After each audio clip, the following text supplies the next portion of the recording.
घसीट घसीट के मारेंगे, रगड़ रगड़ के मारेंगे, पेल पेल के मारेंगे, जरूरत पड़ी तो उसको मारेंगे कम और तड़पाएंगे ज़्यादा, क्योंकि उसने हमारे देश के साथ जो हरकत की है ना, उसे छोड़ा नहीं जाएगा। और एक बात और सुन लो, जब मॉक ड्रिल हो रही है इसका मतलब पाकिस्तान पे हमला होने वाला है और पाकिस्तान इस बार बचने वाला नहीं है।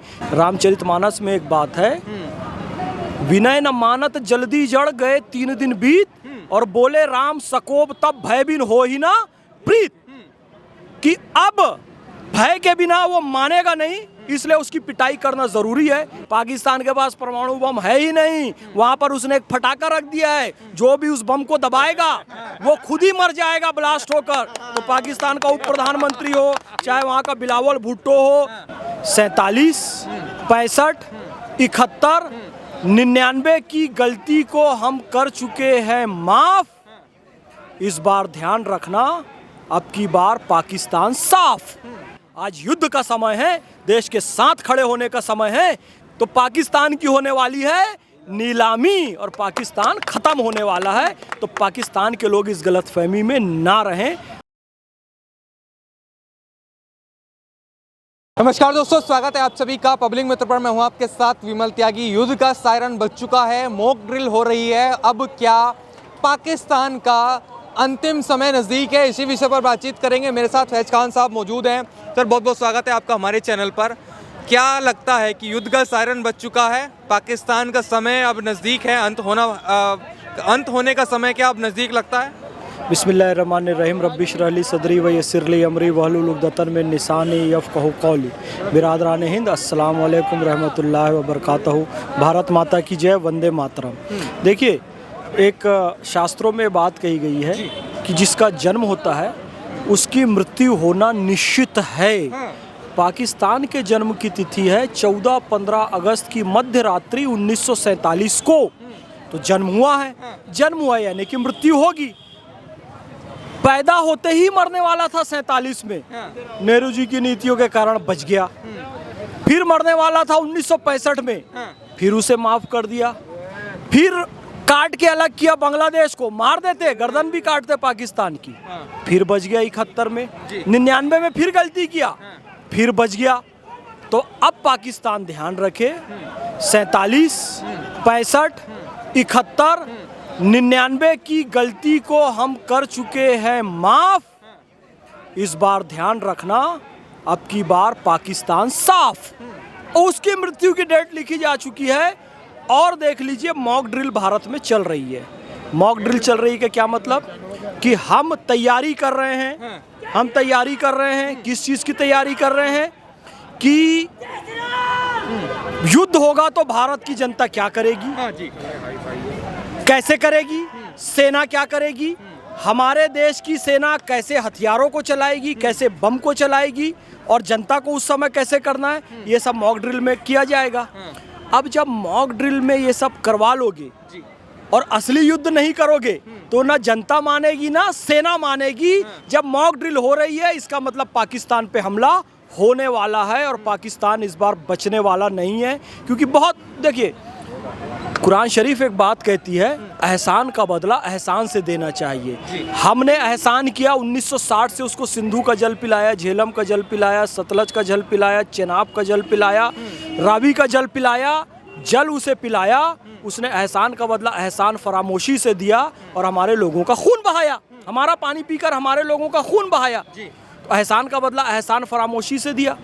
ये तो कुरान शरीफ की बात मैं आपको बताया कि एहसान का बदला एहसान।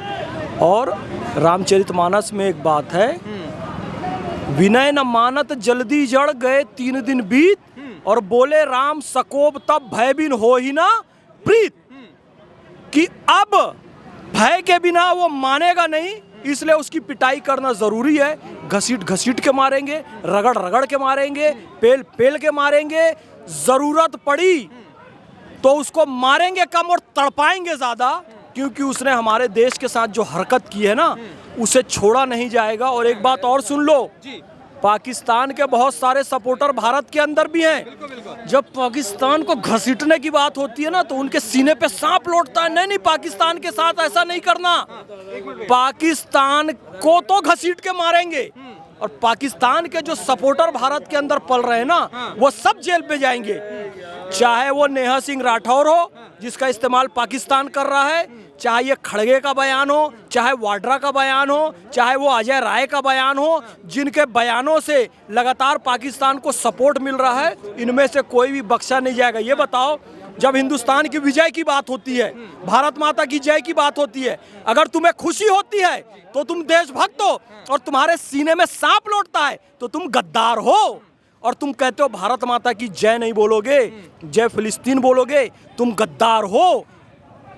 तुम प्रश्न चिन्ह लगाते हो जब सेना में, कहां पर हुआ था सर्जिकल स्ट्राइक बताओ तो चिन्ह नहीं मिल रहे हैं, तुम गद्दार हो। हमारी सेना का मनोबल तोड़ते हो, कभी हमारी सेना को बलात्कारी बोलते हो, कभी हमारी सेना को शोषक बोलते हो, कभी प्रधानमंत्री पर आप अपशब्द कहते हो। युद्ध के समय में जब देश का साथ आपको देना चाहिए तो आप ये अपशब्द देश के बारे में, प्रधान के बारे में, सेना के, तुम देश के गद्दार हो, याद रखना, और ऐसे गद्दारों को भी बख्शा नहीं जाएगा।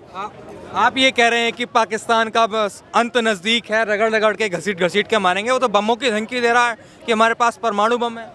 अरे भाई, मेरी एक बात आप ध्यान से सुन लो, पाकिस्तान 10,000 भिखारी सऊदी अरब से पकड़ा है, 10,000 भिखारी। मोहम्मद बिन सलमान, सऊदी का किंग, पकड़ा, बोला हमारे देश में भीख मांगना गलत है, गैर कानूनी है, पकड़ा भिखारियों को, सबके पास से पाकिस्तानी पासपोर्ट निकला, सबको पाकिस्तान वापस भेजा। इन लोगों ने भीख मांग मांग कर ज़कात फितरे के पैसे से एक ठोक परमाणु बम बनाया था। अब्दुल कादिर खान पैदा हुआ था भोपाल में, भोपालियों ने लात मार के भगाया तो वो गया पाकिस्तान, इस्लामाबाद में जाके मरा। अब्दुल कादिर खान ने एक परमाणु बम बनाया था, और परमाणु बम बनाते ही उसने कोरिया के, उत्तर कोरिया के किम जोंग उंग को बेच दिया है। पाकिस्तान के पास परमाणु बम है ही नहीं, वहाँ पर उसने एक फटाका रख दिया है, जो भी उस बम को दबाएगा वो खुद ही मर जाएगा ब्लास्ट होकर। तो पाकिस्तान का उप प्रधानमंत्री हो, चाहे वहाँ का बिलावल भुट्टो हो, चाहे वहाँ का ख्वाजा आसिफ हो जो वहाँ का रक्षा मंत्री, ये सब एक साथ जाना और उस बम को दबाना, वहाँ खुद ब्लास्ट होकर मर जाओगे। बिलावल भुट्टो कह रहे हैं पानी रोका तो जी खून बहा देंगे, अब कोई कह रहा है हमारे पास परमाणु बम है, कोई कह रहा है भारत में आकर हम यहाँ पर नमाज पढ़ने लग जाएंगे। तो तैयारी कैसी चल रही है? पाकिस्तान के एक पत्रकार ने वहाँ के सांसद शेर अली खान से पूछा, नाम क्या? शेर अली खान, बताओ कैसी तैयारी चल रही है, भारत हमला कर दिया तो क्या करोगे? शेर अली खान सांसद ने बोला पाकिस्तान के फुल तैयारी हो गई है, बैग वैग बांध के तैयार रखा हूं, जैसे ही हमला करेगा भाग जाऊंगा पाकिस्तान छोड़कर। तो इस स्तर की तो उनकी तैयारी चल रही है, उनकी तैयारी चल रही है। एक जन ने भी 500 रुपए का चंदा दिया पाकिस्तान के नेशनल टीवी में। मैं पाकिस्तानी सेना को लड़ने के लिए 500 का अबे मैयत का चंदा दे रहा है तू, मैयत का चंदा दे रहा है, 500 रुपए दिया। वहाँ के जो नए नए लड़के थे ना, जितने भर्ती हुए थे, वो सब पाकिस्तान की सेना छोड़कर भाग गए। क्यों छोड़कर भाग गए? पाकिस्तान का एक मौलाना है तारिक मसूद, दिन भर उसका उठा के तकरीर सुनो, 4 शादी कर लो, 2 क्यों किए, तीसरी भी करो, चौथी भी करो। पाकिस्तान के लड़कों को कह रहा मैं प्रधानमंत्री बन जाऊंगा, सबकी 4-4 शादी कराऊंगा।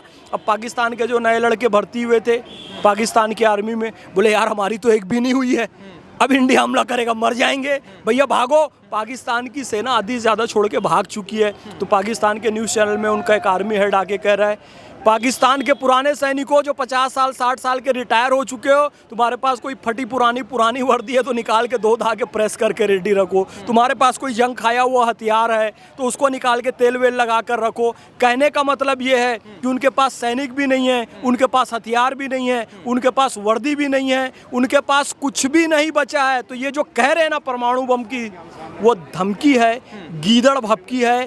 ख्वाजा आसिफ रो रहा है मीडिया में बैठकर कि अंतर्राष्ट्रीय समुदाय हमारे साथ नहीं है। ख्वाजा आसिफ रो रहा है भारत कब अपनी पॉलिसी बदल दे पता नहीं है, क्योंकि भारत ने कहा कि सिंधु का जल रोकेंगे और दूसरे दिन झेलम का जल छोड़कर बाढ़ ला दिया। बारिश में जल छोड़ के पानी में डुबा कर मारेंगे, गर्मी में पानी को रोक कर तड़पा कर मारेंगे पानी के बिना। जैसा भी हो सकता है पाकिस्तान बचेगा नहीं। राजमंडल का सिद्धांत ध्यान रखना चाणक्य का। पाकिस्तान वालों पढ़ते लिखते तो हो नहीं, कभी राजमंडल सिद्धांत, थ्योरी ऑफ राजमंडल ऑफ चाणक्य पढ़ना, जो कि कौटिल्य के अर्थशास्त्र में लिखी हुई है। उसमें यह कहा गया है कि उधर से बलूचिस्तान और अफगानिस्तान तुमको दबा के मारेगा, पीट के मारेगा, और इधर से इंडियन आर्मी दबा के मारेगी। और पाकिस्तान के होंगे 5 टुकड़े और पाक ऑक्यूपाइड कश्मीर 15 अगस्त 2025 को भारत का अंग होगा। 26 जनवरी 2026 को बलूचिस्तान एक स्वतंत्र राष्ट्र होगा और पंजाब अलग देश बनेगा, सिंध अलग देश बनेगा। पाकिस्तान का पंजाब कह रहा हूँ, वो एक अलग देश बनेगा, सिंध अलग देश बनेगा, पीओके भारत में मिलेगा, बलूचिस्तान अलग देश बनेगा। मुहाजिर उनके साथ नहीं रहना चाहते। पाकिस्तान 5 टुकड़ों में बटेगा। जो पैदा हुआ है उसकी मृत्यु अवश्यम भावी है, ये लिख कर रख लो। अब पाकिस्तान के लोगों को एक बड़ी गलतफहमी हो रही है। पूरे सोशल मीडिया को पाकिस्तान के खंगाल कर देखना। पाकिस्तान के लोग सोशल मीडिया में क्या कह रहे हैं आपको पता है? भारत पाकिस्तान पे हमला कर ही नहीं सकता। कहे क्यों हमला नहीं कर सकता? क्योंकि हमने पूरी दुनिया की उधारी खा के बैठे हुए हैं। जैसे ही भारत हमला करेगा, अमेरिका ही बोलेगा भाई हमला मत कर, मेरी उधारी खा के बैठा है। रूस भी बोलेगा हमला मत कर, मेरी उधारी खा के बैठा है। चीन भी बोलेगा मेरी उधारी खा के बैठा है। लेकिन याद रखना, उधारी पटाने की तुम्हारी औकात नहीं है, और जो उधारी लेकर उधारी नहीं पटाता है तो उसकी होती है नीलामी। तो पाकिस्तान की होने वाली है नीलामी और पाकिस्तान खत्म होने वाला है। तो पाकिस्तान के लोग इस गलतफहमी में ना रहें। मॉक ड्रिल हो रही है, कहने का मतलब युद्ध होगा, पाकिस्तान नेस्तनाबूद होगा। लेकिन कुछ लोग ये भी कह रहे हैं अपने भारत में बैठे कि पाकिस्तान से युद्ध क्यों करना, मतलब सहानुभूति रख रहे हैं पाकिस्तान से। उन लोगों को क्या कहना चाहेंगे, क्या जवाब देना चाहेंगे? देखिए, मैंने एक बात कही थी, पाकिस्तान जब सिंधु का जल मोदी जी ने रोका तो मैंने एक बात कही थी कि सिंधु धारा का मुख हमने मोड़ दिया है और जहरीले सांपों को अब दूध पिलाना छोड़ दिया है। तो जहरीला सांप पाकिस्तान ही नहीं है, पाकिस्तान के सपोर्टर भारत में भी हैं। नेहा सिंह राठौर का स्टेटमेंट उठाकर पाकिस्तान वाले पूरी दुनिया को दिखा रहे हैं कि दोष पाकिस्तान का नहीं है, इंडियन आर्मी या मोदी जी का है, कह रहे हैं।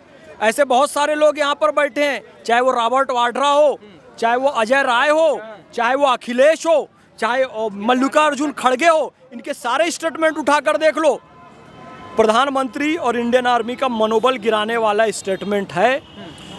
तो याद रखना, समर शेष है नहीं पाप का भागी केवल व्याध, जो तटस्थ है समय लिखेगा उनका भी अपराध।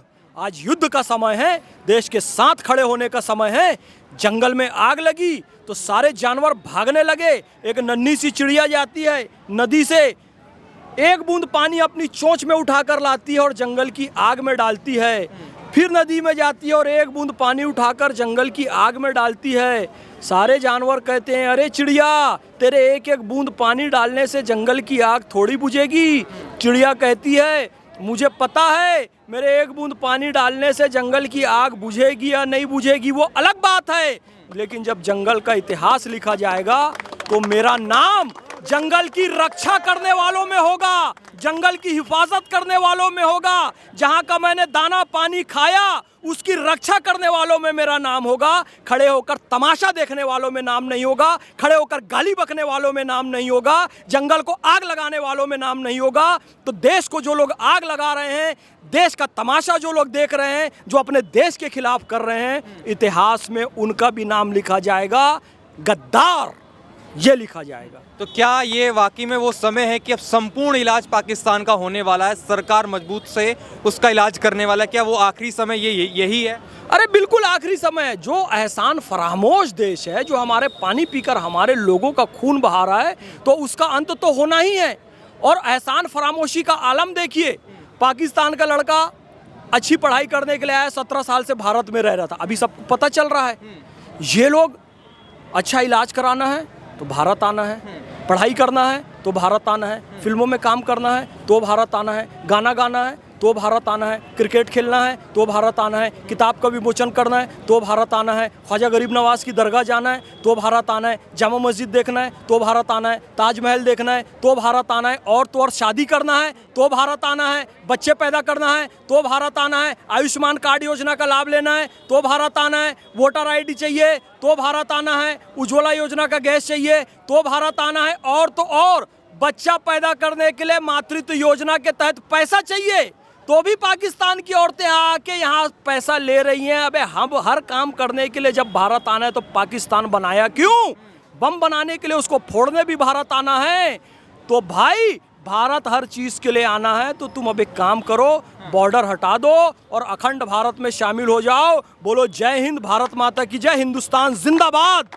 उसके अलावा कोई उपचार नहीं है, क्योंकि पाकिस्तान पैदा हुआ है तो वो मरेगा ज़रूर। मरेगा ज़रूर।